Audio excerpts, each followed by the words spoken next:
when you think of someone like Isaac Newton and the work that he did, I think it's important to also examine the time frame in which he lived. That's part of what counts into calculus acknowledges in the historical approach we give to mathematics. For example, who were the rulers? So here's a few books that talk about this. Who are the people who were ruling around the time of the English Civil War and the English Reformation? There's a book on Richard III, which can provide some insight. You can get some insight into England at this during this era. Shakespeare, by the way, was writing in the early 1600s, 1609. Some of his work came out, which is around the time of Galileo, by the way. That's when the telescope came. So we're getting some context here. This is a book on English literature. And if you open to the table of contents, you will find that around the 1600s, right? These are some of the writings coming out around the 1600s.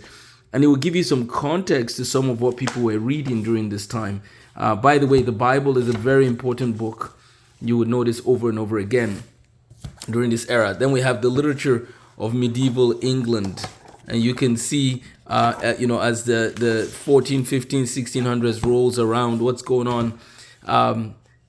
People back then really understood the importance of the Bible. A lot of them did. And the Bible says the heavens declare the glory of God. That truth doesn't change even when we discover some mechanisms for how the heavens work. We still have to answer the question, why is there fine-tuning in the universe? So books like this would be very important for people like Isaac Newton and Galileo, who believed that the heavens declared the glory of God. The King James Bible came around 1611. So that's interesting because we have a lot of good things happening in the 1600s. You can learn more about, Christ Church, Oxford, and places like that had, solid scientists who also believed in God. This is a book from Cambridge University Library that shows us some of the early books, documents from the 14, 15, 1600s. Again, the historical context really helps to explain why we were able to get such people. And here are some of the types of books they would have been reading. Logic by Isaac Watts. Biblical Theology by John Owen, 1616 to 1683. So the Bible clearly played a huge role in influencing the thinking of a lot of the scientists that gave rise to the modern scientific revolution. And then here's just a resource. This is a resource in case you're looking for a guide for further study.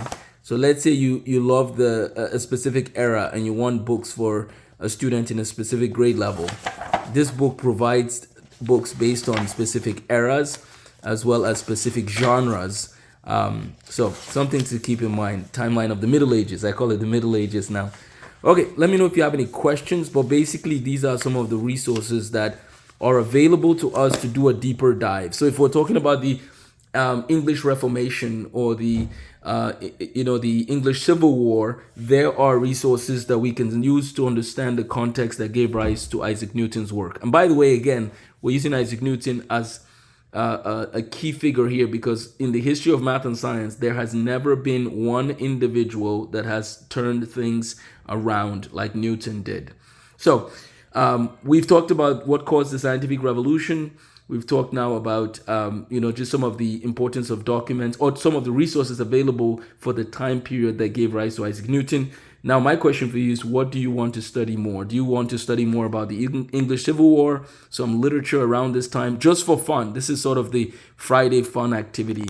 Let me know if you have any questions or if you want to do a deeper dive into Newton's life or Newton's historical context, or just some fun books that these guys would have literally read during this time. Take care and have a blessed day.